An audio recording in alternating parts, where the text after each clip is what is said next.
Bonjour à toutes et à tous. Je me présente, Samuel Carindo. Je suis économiste de la construction et j'ai à peu près 25 années d'expérience dans le domaine de l'économie de la construction. Voilà, justement, je vais vous parler de mon métier, hein, ou du métier d'économiste de la construction, parce que j'ai remarqué que souvent, les acteurs de la construction, que ce soit des bailleurs, des entreprises ou parfois même des architectes, ils ne connaissent pas vraiment ce que c'est qu'un économie de la construction et le métier et ce qu'on peut réaliser. Voilà. Donc, qu'est-ce que l'économie de la construction? Donc, quand on parle de l'économie de la construction, on pense souvent aux architectes, aux ingénieurs ou aux entreprises de travaux. Mais il existe un métier beaucoup moins visible et pourtant, c'est mon métier, c'est le métier d'économie de la construction. Alors, c'est quoi exactement? À quoi sert ce métier et pourquoi ce métier, en fait, le rôle d'économie de la construction, est devenu incontournable dans les projets de bâtiment. C'est ce qu'on va voir durant cette vidéo que je vous présente. Donc, il y a une définition qui est simple de l'économie de la construction. Donc, c'est la discipline qui consiste à maîtriser les coûts, les délais et la qualité d'un projet de construction, depuis le départ jusqu'à la livraison du bâtiment. Elle vise à répondre à une question simple mais cruciale.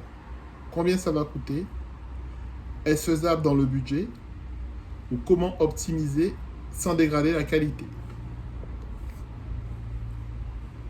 On peut dire que l'économie de la construction est un peu le chef d'orchestre financier du projet. Donc, pourquoi l'économie de la construction est indispensable dans un projet de construction?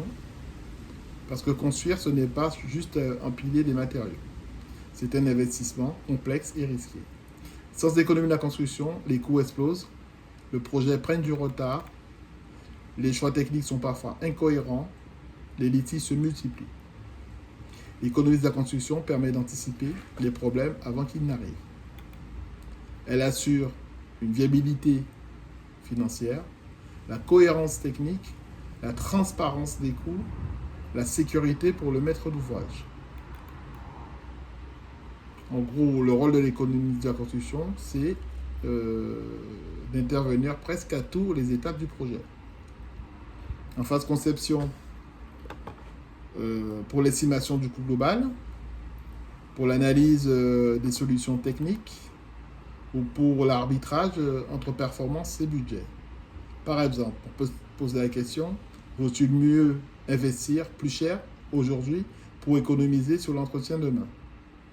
En phase consultation, la rédaction des pièces écrites, hein, CCTP, des PGF, CCAP parfois, ou des pièces ou quelques pièces financières, hein, voilà. Pour l'analyse des offres des entreprises, hein, la comparaison objective des prix en phase chantier, pour le suivi des coûts, la gestion des avenants, la vérification des situations de travaux. L'économie de la construction veille à ce que le projet reste fidèle au budget initial. Donc les missions concrètes de l'économie de la construction, parmi ces missions concrètes, les missions principales, c'est l'estimation budgétaire, des avant-maîtres et des maîtres pour sortir des quantitatifs, la décomposition des prix, l'analyse des variantes techniques, l'équilibre entre coût, qualité et performance, et l'assistance à la maîtrise d'ouvrage.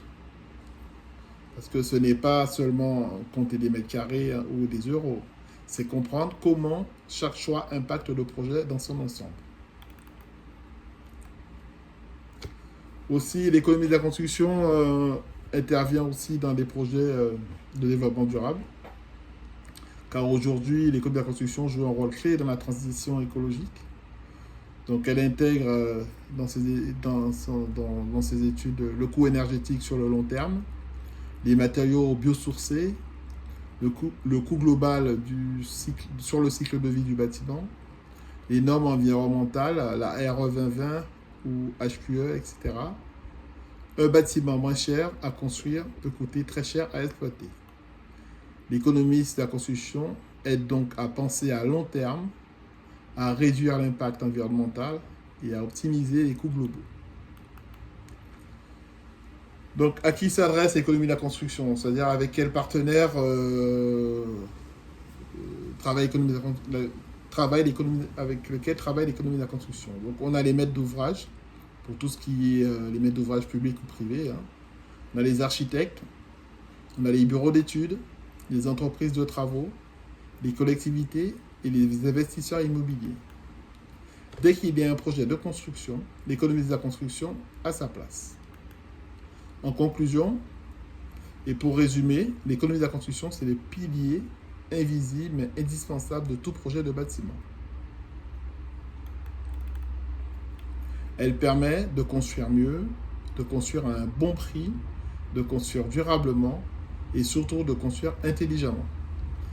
Si vous vous intéressez au bâtiment, à la gestion du projet ou à l'immobilier, c'est une discipline que vous ne pouvez pas ignorer.